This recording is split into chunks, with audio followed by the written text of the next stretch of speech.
मैंने दिल्ली के एक नामी ग्रामी स्कूल में लगभग 35 वर्ष तक एक हिंदी शिक्षिका के पद पर कार्य किया।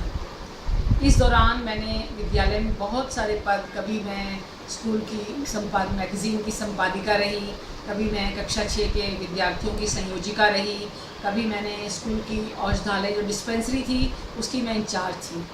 और समय समय पर कभी किसी पद को कभी किसी तरह से शोभित किया। और जब मैं कक्षा 6 के विद्यार्थियों के संपर्क में आती थी तो उनके साथ बिताए हुए क्षण तो मैं भूल नहीं पाती। बच्चे कितने कोमल होते हैं, किस तरह से बालक किशोर बनता है, इसको मैंने वहाँ बहुत अच्छी तरह से एहसास किया। और वो अपनी आदतें, बड़े होने के समय में क्या परिवर्तन आते हैं, उनके माता पिता को किन समस्याओं को झेलना पड़ता है, इसका मुझे बहुत व्यक्तिगत रूप से बहुत अच्छा अनुभव मिला। मुझे समय समय पर मैं उनको पढ़ाने वाले शिक्षकों को भी बहुत अच्छे सुझाव देती थी जो उनको बहुत अच्छे लगते थे।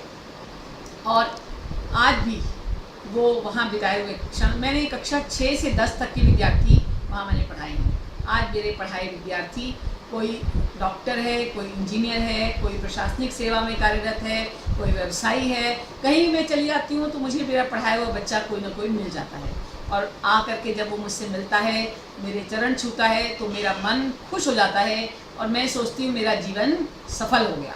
मैंने जीवन में आकर कोई महान कार्य किया और पूरा जीवन मेरा रील की तरह से मेरी आंखों के आगे घूम जाता है। मैं अतीत में खो जाती हूँ और मैं सोचती हूँ कि शायद मेरा जीवन धन्य हो गया। ऐसे करते करते अनेक वर्ष बीत गए और वर्ष 2012 जो मेरा अवकाश प्राप्त करने का समय था वो आ पहुँचा।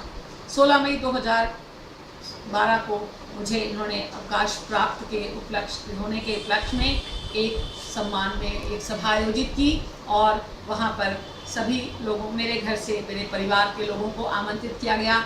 मैं बड़ी उत्सुक थी, उस दिन की प्रतीक्षा कर रही थी और मैं सुबह होते ही अच्छे से तैयार होकर, नई साड़ी पहनकर, गले में सुंदर सा नेकलेस डालकर पहुंची। अपने मेरे पति, मेरे पुत्र और मेरी पुत्रवधू सब वहाँ पर पहुँचे और उसके बाद स्कूल में प्रवेश करते ही मेरी अगवानी की गई।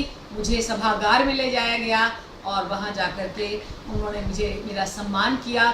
सम्मान में मुझे पुष्पगुच्छ भेंट किया, जिसे लेकर मैं फिर से भावुक हो गई और सब ने मेरे सम्मान में स्वागत गीत गाया।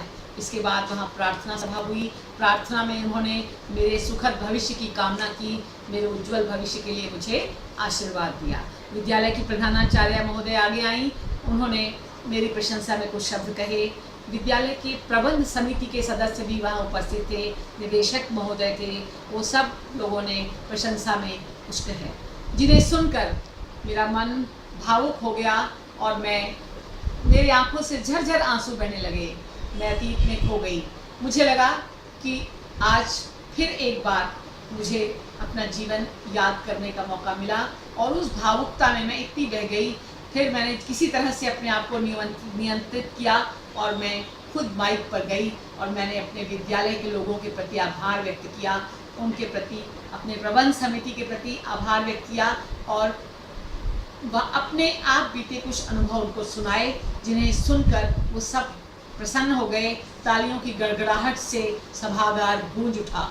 बस फिर क्या था, सभी वर्ग के लोगों ने आगे आकर मुझे गले लगाया, अपने अपने उपहार दिए और उसके बाद उपहार दिए अपने। और मैंने इस बीच उन्होंने एक जलपान का आयोजन किया था और उस जलपान में सबने एक साथ चाय नाश्ता किया और उसके बाद फिर एक एक करके सब मुझसे आकर मिलते गए। कोई मुझे गले मिल रहा, कोई मेरा गाल पे प्यार कर रहा, कोई मुझे गले लगा रहा। ये सब देख करके, यह सब अनुभव करके मैं प्रसन्न हो गई।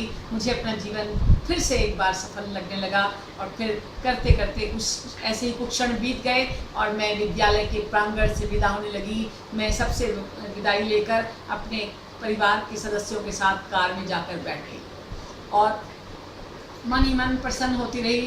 वो दिन मुझे भुलाए नहीं भूलता और मैं बार बार उस दिन को, उस पल को याद करती हूँ। कभी मैं अपनी फ़ोटोज़ उठाकर देखती हूँ तो कभी मैं अपने पुराने मित्रों को फ़ोन करके बार बार धन्यवाद देती हूँ।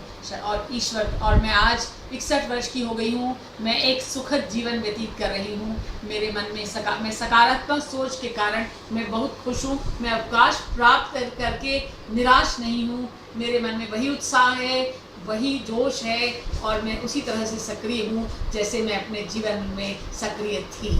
ईश्वर का मैं सच्चा धन्यवाद करती हूँ इसके लिए।